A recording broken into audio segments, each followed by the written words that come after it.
Halo semua, selamat datang kembali. Bisakah kamu membayangkan seseorang yang memakan daging manusia dan masih bisa menerbitkan buku, tampil di televisi, dan menjadi selebriti? Dia membunuh, memotong-motong tubuh, dan memakan mayat mentah-mentah, namun tidak pernah benar-benar dipenjara sehari pun. Kisah ini benar-benar terjadi di Jepang. Namanya adalah Issei Sagawa. Dia bukan karakter fiksi, melainkan seorang kanibal yang nyata. Hari ini kita akan memasuki sebuah kisah yang mengerikan. Seorang pria yang mengaku memakan manusia namun tetap bebas. Bahkan menjadi bintang yang dipuja di Jepang. Keberadaannya menantang pemahaman kita tentang keadilan. Namanya pernah membuat dunia panik. Perilakunya membuat hukum tampak lemah dan tidak berdaya. Seseorang menggambarkannya. Jika iblis memiliki wujud, dia adalah wujud yang paling tepat. Pembunuh terkenal dari kasus daging manusia di Jerman, Armin Meiwes, pernah berkata, "Jika saya bertemu dengannya saat saya masih muda, saya mungkin sudah ditelannya tanpa sisa sedikit pun." Jenderal Bintang 5 Amerika, MacArthur, bercanda dalam memoarnya. "Saya pernah dengan naif berpikir bahwa bom atom bisa menakuti segalanya. Sampai saya bertemu dengannya, saya baru menyadari bahwa 2 bom nuklir pun tidak cukup." Bahkan raksasa dari anime, Eren Yeager, jika hidup dalam cerita ini, juga akan berkata, "Hanya dengan satu tindakan, saya bahkan tidak akan punya kesempatan untuk melepaskan gemuruh bumi." Nama ini membuat para kuat di dunia nyata maupun fiksi gemetar. Hari ini kita akan membuka dokumenter ini. Bab pertama dari Legenda Kanibal Jepang, membawamu ke dalam mimpi buruk nyata tentang kehancuran kemanusiaan. Tokoh utama cerita bernama Issei Sagawa, seorang pria yang tampak biasa-biasa saja, bertubuh kecil, wajah muram, dan fitur wajah yang kurang menarik. Pada usia 32 tahun, dia sudah menjadi mahasiswa magister di Universitas Sorbonne di Paris. Mengambil jurusan sastra Inggris, sangat berpengetahuan. Latar belakangnya membuat orang iri. Ayahnya adalah ketua Sakata Water di Jepang, mengendalikan perusahaan besar yang penting di industri pengolahan air limbah. Ibunya berasal dari keluarga kaya di Kobe. Kekayaan keluarga cukup untuk memastikan dia tidak pernah kekurangan. Namun latar belakang yang gemerlap ini tidak bisa menyembunyikan cacat fisik yang parah pada dirinya. Dia lahir prematur. Saat lahir, tubuhnya hanya sebesar telapak tangan. Anggota tubuhnya sekurus ranting kering. Betisnya tidak lebih tebal dari pensil. Mengalami cacat perkembangan sejak lahir. Sejak kecil menderita peritonitis dan enteritis. Penyakit-penyakit ini membuatnya sangat lemah.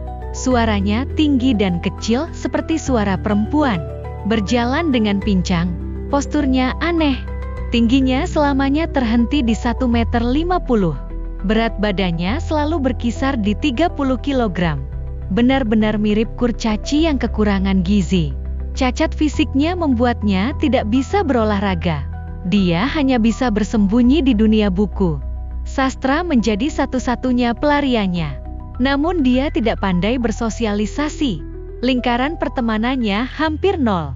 Dari kecil hingga dewasa, dia dianggap aneh oleh teman sekelasnya. Cemoohan dan pengucilan selalu mengikutinya. Pengalaman-pengalaman ini perlahan menggerogoti batinnya, membuatnya semakin tertutup, rendah diri, bahkan sakit jiwa. Menurut kenangannya kemudian, saat kecil, pamannya sering bermain permainan, memakan orang dengannya, berpura-pura akan menelannya bulat-bulat, dan juga menceritakan sebuah kisah seram kepadanya, bahwa ada seorang penyihir tua yang suka menangkap anak-anak yang tersesat, memakan daging mereka untuk tetap awet muda. Kisah ini terdengar akrab. Iya, seperti asal-usul Hansel dan Gretel. Namun bagi Sagawa yang masih kecil, ini bukan dongeng, melainkan inspirasi. Dia mulai terobsesi dengan sebuah pikiran, dirinya yang begitu lemah. Jika memakan orang lain, apakah dia bisa menjadi tinggi dan kuat untuk mengimbangi kekurangan bawaan? Pikiran ini seperti rumput beracun. yang berakar dan tumbuh di pikirannya. Kelas 1 ACD. Dia menatap paha tebal teman laki-lakinya. Berfantasi bagaimana rasanya jika menggigit 1 kali. Sampai SMA. Dia tidak bisa lagi menahan dorongan batinnya. Aktif menelepon dokter jiwa. Mengaku, saya ingin makan daging manusia. Di ujung telepon, hanya ada keheningan. Tidak ada yang peduli pada orang aneh ini. Apalagi menganggap ini sebagai sinyal minta tolong. Namun ini hanyalah awal dari fantasi menyimpangnya. Yang lebih mengerikan masih ada di depan. Dia perlahan-lahan menentukan targetnya. Wanita kulit putih tinggi, seksi, sehat. Segala yang tidak dimilikinya. Objek fantasi pertamanya adalah bintang legendaris Hollywood, Grace Kelly. Keanggunan dan kekuatannya. Di matanya, dia adalah pelengkap yang sempurna. Seiring bertambahnya usia, keinginan ini tidak lagi sekadar khayalan, melainkan menjadi obsesi yang hampir gila. Dia mulai merencanakan untuk mengubah khayalannya menjadi kenyataan. Pada tahun 1972, Sagawa yang berusia 24 tahun masih kuliah di Jepang. Dia mengincar seorang diplomat wanita Jerman. Seorang wanita kulit putih bertubuh tinggi. Dia mengikutinya dan mencari tahu tempat tinggalnya. Tengah malam, dia menyelinap masuk ke rumahnya. Berencana untuk bertindak saat dia tertidur lelap. Menggunakan pisau untuk memotong sepotong daging dari pinggulnya. Untuk memuaskan keinginannya yang menyimpang. Namun rencana itu gagal sejak awal. Diplomat wanita itu tiba-tiba terbangun. Menemukan penyusup kecil ini. Dia melawan dengan sekuat tenaga. Menjatuhkannya ke lantai dengan sekali dorong. Sagawa tidak memiliki kekuatan untuk melawan. Segera, polisi mendobrak pintu masuk dan menangkapnya. Menghadapi interogasi, dia tidak berani mengakui niatnya untuk memakan manusia. Hanya berbohong bahwa dia ingin memperkosanya. Pada saat itu, ayahnya turun tangan, menggunakan kekayaan keluarga, membayar ganti rugi dalam jumlah besar secara pribadi. Diplomat wanita itu akhirnya mencabut gugatannya. Insiden itu ditekan tanpa suara. Skandal ini tidak terungkap. Namun ayahnya menyadari bahwa anak ini adalah bom waktu. Demi menjaga nama baik keluarga, dia memutuskan untuk mengirim Sagawa ke luar negeri, jauh ke Perancis, untuk melanjutkan studi sastra. Berharap jarak bisa menyembunyikan segalanya. Tanpa disadari, ini tidak berbeda dengan melepaskan serigala lapar ke padang rumput yang penuh dengan domba. Di Perancis, mata Sagawa dipenuhi pemandangan yang selalu dia impikan. Wanita kulit putih bertubuh tinggi ada di mana-mana. Kesehatan dan kecantikan mereka seperti mengejek kecilnya tubuhnya. Sambil menempuh program doktor, sambil memendam kegelapan yang lebih dalam di hatinya, dia menulis di buku harian dan catatan pribadinya. Saya sering berfantasi menembak mereka dengan pistol, lalu memakannya sedikit demi sedikit. Namun setiap kali mengangkat senjata, tangannya selalu membeku. Dia belum bisa melintasi batasan psikologis itu. Hingga dia bertemu dengan Renée Hartevelt, seorang gadis Belanda berusia 25 tahun. Tinggi 1,78 meter, berambut pirang, bermata biru, kulit putih. Dia mahir berbahasa Inggris, Prancis, dan Belanda. Berwatak anggun dan berpengetahuan luas. Benar-benar seperti bidadari. Yang lebih penting, dia tidak membenci Sagawa seperti orang lain, malah menunjukkan kebaikan yang langka kepadanya. Bersedia mendiskusikan hal-hal akademis dan berbicara tentang puisi dengannya. Keduanya perlahan menjadi teman. Di mata Sagawa, Renée bukan hanya teman, melainkan target utama dari fantasinya selama bertahun-tahun. Setiap inci tubuhnya seperti memanggil hasratnya. Dia menyebutnya orang yang ditakdirkan dan mulai merancang sebuah perburuan dengan cermat. Tanggal 11 Juni 1981 dengan alasan ingin mendiskusikan puisi Jerman. Dia mengundang Renée ke apartemennya untuk makan malam bersama. Ini bukan pertama kalinya dia datang. Dulu, setelah dia pergi, dia akan menjilat kursi tempat dia duduk seperti orang gila, dan mencium bau yang ditinggalkannya. Namun kali ini, dia tidak berniat membiarkannya pergi hidup-hidup. Malam itu, Ren-e datang sesuai janji. Sagawa menyambutnya dengan tata cara Jepang, menyajikan teh dan makanan ringan bergaya Jepang. Keduanya mengobrol tentang puisi dan sastra. Suasana tampak harmonis. Di tengah percakapan, dia tiba-tiba memberanikan diri untuk menyatakan cinta. "Saya ingin menjadi satu denganmu." Ren-e terdiam sejenak, menolak dengan sopan, "Kamu orang baik, tapi kita hanya bisa berteman." Sagawa mengangguk di permukaan, namun di dalam hatinya sudah bergolak. Dia bangkit dan mengambil sebuah buku puisi Jerman dari rak, memberikannya kepada Ren-e, memintanya untuk membaca dan menerjemahkan. Dia dengan senang hati setuju. Membelakanginya, menunduk fokus membaca bait-bait puisi. Pada saat itu juga, Sagawa mengeluarkan senapan dari bawah meja. Diam-diam mengangkat moncong senapan, mengarahkannya ke tengkuknya, menarik pelatuk. Suara tembakan terdengar. Ren-e langsung jatuh ke lantai. Darah membasahi lantai dengan warna merah. Sagawa pingsan karena terstimulasi oleh pemandangan berdarah yang tiba-tiba. Beberapa menit kemudian, dia perlahan sadar, melihat mayat di depannya. Hasrat yang terpendam selama 32 tahun meledak sepenuhnya. Dia menerkam Ren-e, merobek pakaiannya, mencoba langsung menggigit daging di pinggulnya. Tapi giginya tidak bisa menggigit. Dia mengambil pisau, mulai memotong-motong. Dia menulis di bukunya. Lemaknya meluap, seperti jagung yang meleleh. Daging di pinggul sangat gemuk dan lezat, meleleh di mulut dengan rasa manis alami.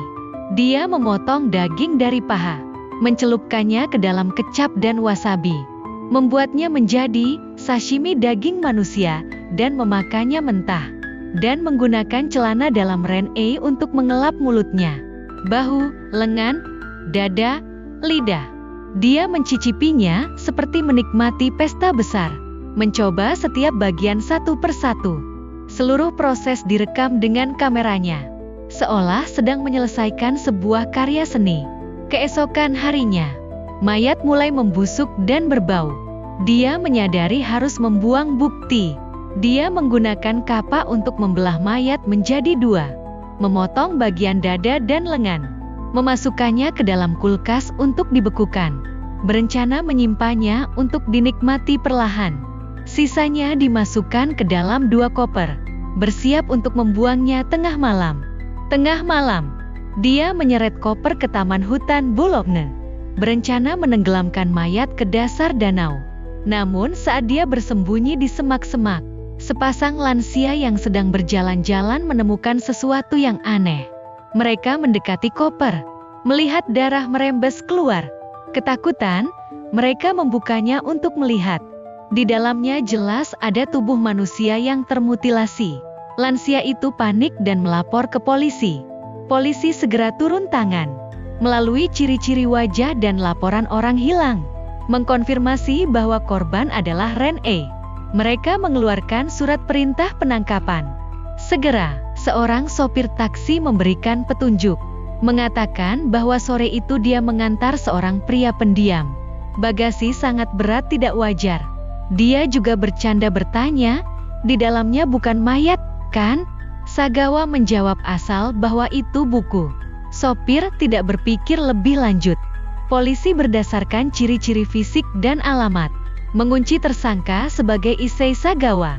4 hari kemudian, mereka menggerebek apartemennya dan menangkapnya. Menghadapi polisi, Sagawa tidak menunjukkan sedikit pun kepanikan, mengatakan dengan tenang, "Saya yang membunuhnya. Saya membunuhnya untuk memakan dagingnya." Polisi menggeledah tempat kejadian, menemukan alat kejahatan dan sisa-sisa tubuh manusia, serta foto-foto yang menjijikkan itu. Buktinya kuat, dia tidak melawan sama sekali. Ketika ditanya mengapa dia membunuh Ren-e, dia berkata, "Dia tinggi, sehat, dan cantik. Sedangkan saya pendiam, lemah, dan jelek. Kami adalah dua kutub yang berlawanan. Saya merasa dengan memakannya, saya bisa menyerap esensinya, akan membuat saya menjadi lebih kuat. Dia juga menambahkan, satu-satunya penyesalan adalah tidak memakannya saat dia masih hidup. Kasus ini mengguncang Prancis. Semua orang berpikir bahwa yang menantinya adalah hukuman mati atau penjara seumur hidup. Ayahnya turun tangan lagi, menyewa tim pengacara terbaik di Paris, berusaha membebaskannya dari tuduhan. Sebelum persidangan dimulai, semuanya tampak sudah pasti. Polisi memiliki senjata, pisau, dan foto-foto. Saksi melihat dia membuang mayat. Dia sendiri mengaku dengan mulutnya. Bagaimanapun juga, ini tampak seperti jalan buntu. Namun, terjadi sesuatu yang tidak terduga. Hakim, saat meninjau catatan medisnya, menemukan bahwa di catatan medis masa kecilnya tertulis meningitis. Padahal sebenarnya dia menderita peritonitis. Kesalahan terjemahan memungkinkan pengacara memanfaatkan peluang. Mereka berargumen, Sagawa menderita penyakit mental yang parah. Pembunuhan adalah tindakan tidak sadar akibat gangguan mental, sehingga tidak seharusnya bertanggung jawab secara pidana. Yang mengejutkan adalah, hakim benar-benar menerima argumen ini, dengan alasan, gangguan mental, membebaskannya dari tuduhan pidana, menghukumnya untuk dikirim ke rumah sakit jiwa di Paris, untuk menerima perawatan tanpa batas waktu. Ini hampir setara dengan hukuman seumur hidup. Namun cerita ini jauh dari selesai. Setelah berada di rumah sakit selama 1 tahun, seorang penulis Jepang menemukannya, menanyakan detail kasus secara mendalam, dan menggunakan ini sebagai dasar untuk menulis novel. Buku itu diterbitkan di Jepang dan sangat sukses. Tidak hanya laris, tetapi juga memenangkan penghargaan sastra. Sagawa mendapatkan royalti yang besar. Ini membuat publik Prancis marah besar. Mereka memprotes, mengapa menggunakan uang pembayar pajak untuk menampung pembunuh asing? Di bawah tekanan opini publik, pemerintah Prancis memutuskan untuk mendeportasinya, mengirimnya kembali ke Jepang. Dia berada di rumah sakit jiwa di Paris. Total hanya tinggal 1 tahun dan beberapa bulan. Setelah kembali ke negaranya, dia dikirim ke rumah sakit jiwa di Tokyo untuk pengamatan lebih lanjut. Dokter menghabiskan beberapa bulan untuk mengevaluasinya, menyimpulkan bahwa dia tidak memiliki penyakit mental, hanya gangguan kepribadian yang sangat menyimpang. Ini berarti bahwa dia sepenuhnya mampu bertanggung jawab atas perbuatannya, dan seharusnya bertanggung jawab atas kejahatannya. Polisi Jepang memutuskan untuk membuka kembali penyelidikan, berencana menuntutnya atas pembunuhan dan pembuangan mayat. Namun masalah muncul. Semua bukti kunci senjata, foto, laporan otopsi, berada di tangan polisi Prancis. Jepang meminta penyerahan, namun Prancis menolak tegas. Kami sudah menutup kasus ini. Ini adalah arsip yang disegel. Kami tidak bisa memberikannya kepada kalian. Tindakan ini seperti bantuan terbalik, tanpa bukti. Polisi Jepang terpaksa menyerah. Setelah 1 tahun di rumah sakit di Tokyo, Sagawa dibebaskan tanpa dakwaan. Seorang pembunuh yang membunuh, memotong-motong, dan memakan mayat dengan tangannya sendiri, kembali bebas dengan terang-terangan. Rakyat Jepang marah. Mereka bersatu untuk menyerang, memberikan tekanan pada keluarga Sagawa melalui opini publik. Ayahnya terpaksa mengundurkan diri dari posisi ketua. Ibunya mengalami gangguan mental dan sakit parah. Reputasi keluarga jatuh drastis. Namun ironisnya, Sagawa sendiri justru mencapai puncak hidupnya. Kasus aneh ini menjadikannya pusat perhatian media. Dia tidak menunjukkan sedikit pun penyesalan, malah memamerkan pengalamannya secara terang-terangan. Dia menulis 18 buku, menjelaskan setiap langkah pembunuhan dan kanibalisme secara rinci. Setiap buku tidak laku terjual. Koran dan majalah membuka kolom untuknya. Stasiun televisi mengundangnya ke acara variety. bahkan membiarkannya mengomentari makanan di acara memasak. Dia juga membuat film dewasa, memerankan peran kanibal, mengobrol dengan santai di acara talk show. Dia berkata, "Saya sudah tidak suka wanita kulit putih lagi. Sekarang saya lebih suka gadis Jepang, terutama yang dari Okinawa, kulitnya halus, lebih sesuai dengan seleraku." Tim acara berani mengundangnya, namun penonton justru menonton dengan antusias.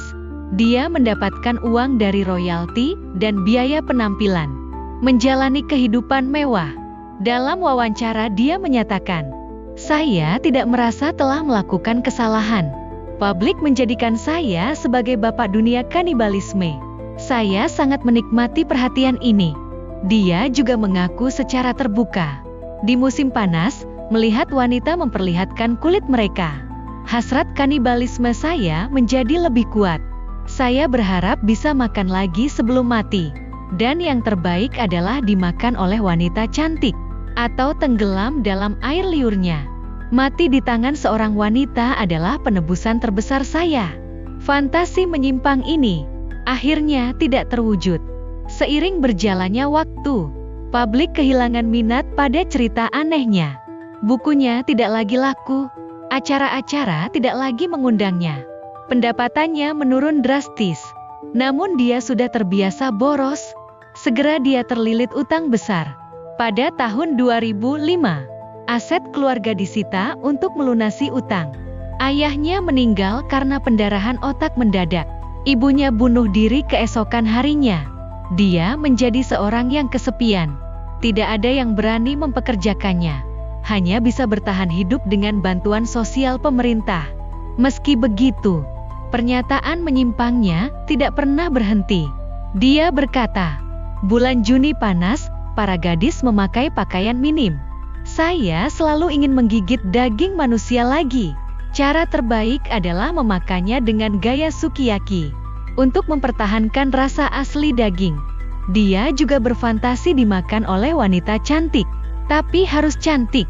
Pada tahun 2013, dia lumpuh di tempat tidur karena stroke, tidak bisa bergerak. Pada November 2020, virus COVID-19 merenggut nyawanya. Pada usia 73 tahun, merenungkan hidupnya, dia mewujudkan hasrat kanibalismenya, hampir tanpa menerima hukuman apapun. Bahkan sempat meraih nama dan keuntungan, berdiri di bawah sorotan lampu dengan angkuh. Sementara Rene yang tidak bersalah, ditinggalkan di sudut sejarah, menjadi properti dalam ceritanya. Kecantikan dan kebaikan hatinya berakhir dengan kematian berdarah. Sementara Sagawa, dengan kematiannya, meraup perhatian dan uang sebanyak-banyaknya. Apakah ini adil? Bagaimana dengan hukum? Bagaimana dengan keadilan?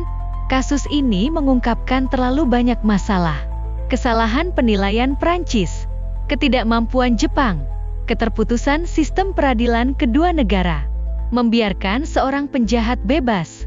Yang lebih menyedihkan, peran media dan modal dalam memperburuk keadaan, mengangkat seorang kanibal menjadi selebriti demi rating dan keuntungan. Mereka tidak ragu untuk mengabaikan prinsip. Sagawa mati terlalu mudah. COVID-19 mengakhiri hidupnya yang penuh dosa. Tapi ini jauh dari cukup.